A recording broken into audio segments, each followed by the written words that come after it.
The text message from WTA headquarters landed on media phones at 8:47 a.m. Eastern Time, and within minutes, the tennis world was buzzing with a matchup that promised to be the most dangerous test of Eala's young career. The 20-year-old Filipina, who had just stormed into the round of 16 with a commanding victory over Magda, Linette, was about to face something she had never faced before. Across the net would stand Karolina Muchova, the 29-year-old Czech veteran, a former world number 8, a French Open finalist, and a player who has perfected the art of making opponents uncomfortable. The statistics were daunting. Eala had never beaten a player from the Czech Republic in 11 previous attempts.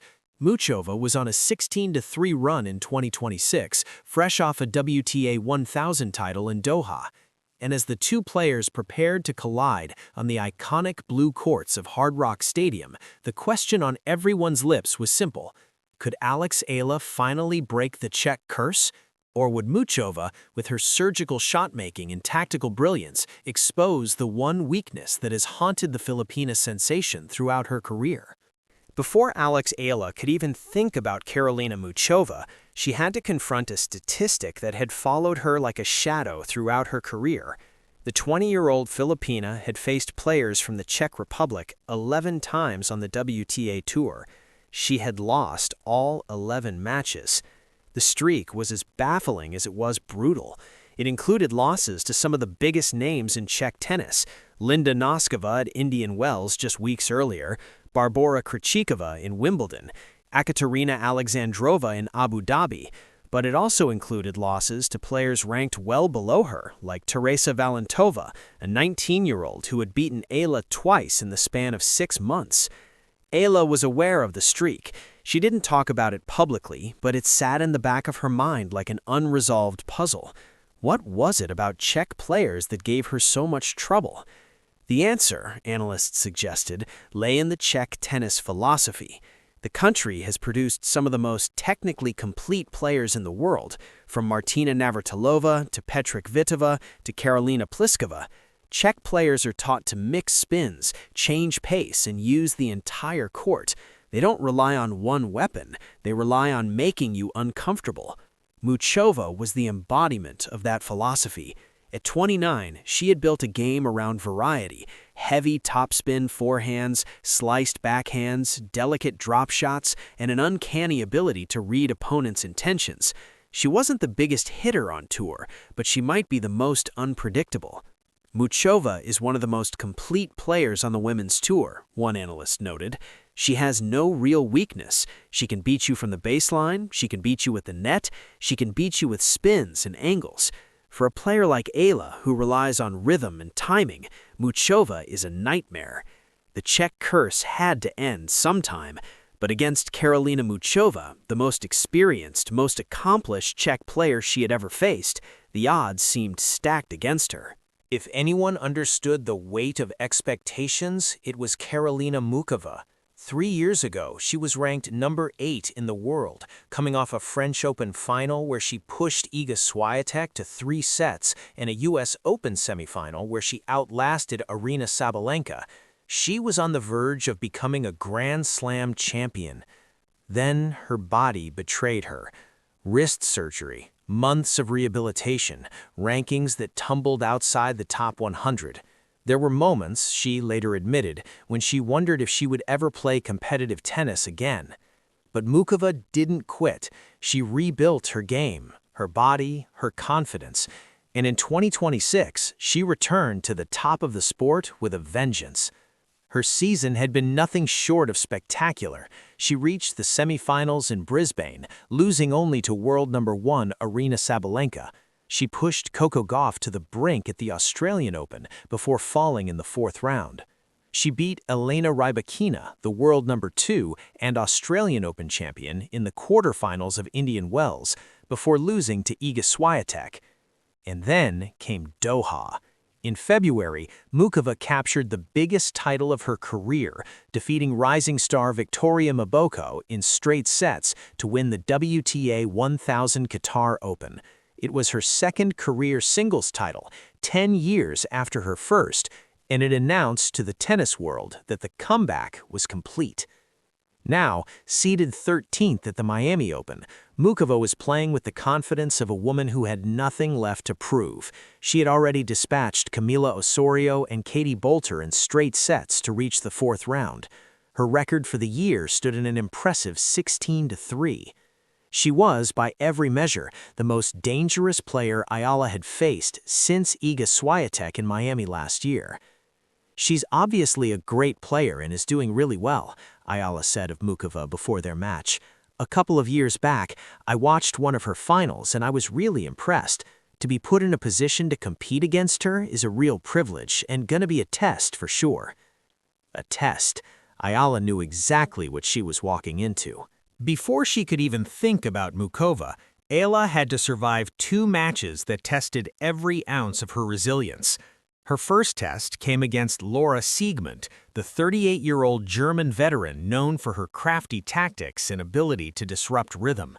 The match stretched 3 hours and 20 minutes, longer than any match Eala had ever played.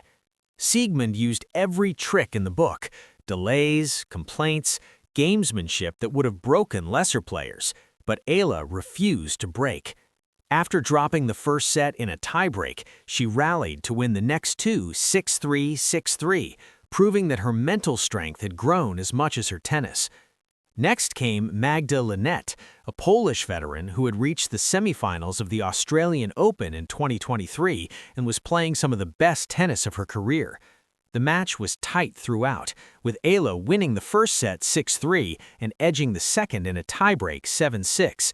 It was a composed, professional performance that showed how far she had come since her breakthrough run last year. With those victories, Eala had not only secured her place in the fourth round, but also proven that she could win ugly, win close, win when everything wasn't perfect. "I think I matured a lot in the past year," she said after the Linette match. "I've been put in a lot of high-pressure moments, a lot of big stages, which I'm so grateful for and wouldn't trade for the world. But being back in the fourth round makes me feel the same as I did last year."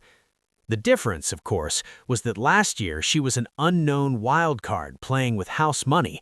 This year, she was the 31st seed, a player with expectations, a player with 390 ranking points to defend from her magical 2025 semifinal run. Those points had already expired before the tournament began, dropping her from number 29 to number 51 in the live rankings. A loss to Muchova would see her rankings settle around number 45, a drop but still within striking distance of the top 30. A victory would push her back toward the elite. The stakes were clear, and the opponent was waiting. If the Eala Siegemund match was about endurance, and the Eala Linette match was about composure, the Eala Muchova match was about something else entirely: tactical adaptability. Muchova's game is built on disruption. She doesn't overpower opponents, she outthinks them. Her sliced backhand stays low, forcing players to bend and hit up. Her drop shots invite opponents to the net, where she passes them with angles that seem impossible. Her serve placement is surgical, opening up the court for her next shot. She is a player that can be very uncomfortable to play against, tennis analyst Gigi Salmon observed. She has that ability to change the pace, to bring you in, to push you back. She reads the game incredibly well. For Eala, who thrives on rhythm and timing, Muchova represented the ultimate challenge. The Filipina's flat backhand is one of the most lethal weapons on tour when she's in sync, but Muchova's slices and spins could disrupt that sync, forcing Eala to generate her own pace rather than redirecting Muchova's power. The counter strategy, analysts suggested, was for Eala to stay aggressive, to attack Muchova's second serve, and to use her own variety to keep the Czech off balance. Eala has shown she can adapt, one commentator noted. Against Siegemund, she adjusted her timing.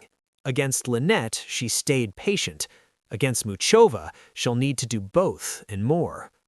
Eala's record against top 15 opponents was an impressive 5-5, with wins over Coco Gauff, Iga Świątek, and Madison Keys. She had proven she could beat the best, but Muchova was a different kind of best, a player who had been to the top, fallen, and climbed back with a deeper understanding of what it takes to win. To be put in a position to compete against her is a real privilege, Eala said. She meant it. March 23, 2026. Hard Rock Stadium, Miami Gardens. The blue courts gleamed under the Florida sun as Eala walked onto Court 1 for the biggest match of her young season. The crowd was packed with Filipino fans, flags waving, chants echoing. They had come to witness history. They would witness something else entirely. From the first point, Karolina Muchova was in control. Her serve was precise, her ground strokes heavy, her movement fluid. Eala, by contrast, looked tentative. Her usually reliable backhand was finding the net, her footwork seemed half a step slow. The weight of the Czech curse, the pressure of defending points, the expectations of a nation, all of it seemed to settle on her shoulders. The first set lasted 22 minutes. Muchova won it 6-0, conceding just 6 points.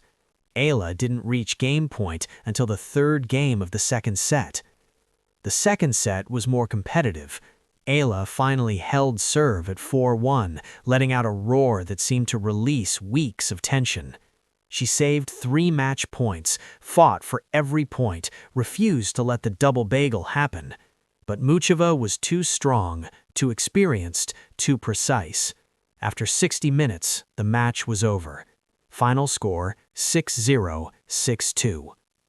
The statistics told the story. Muchova had 20 winners to 11 unforced errors. Eala had 7 winners and 13 unforced errors. The Czech had never been broken. The Filipina had barely held serve. In her post-match press conference, Eala was gracious. "She played incredible," she said. "I knew she was going to be tough. I knew she was going to test me, and she did. I have to take this, learn from it, and come back stronger." Muchova, for her part, was respectful. "Alex is a great player," she said. "She's going to have a great career. Today was my day, but I know she'll be back." The loss to Muchova was a setback, but not a catastrophe.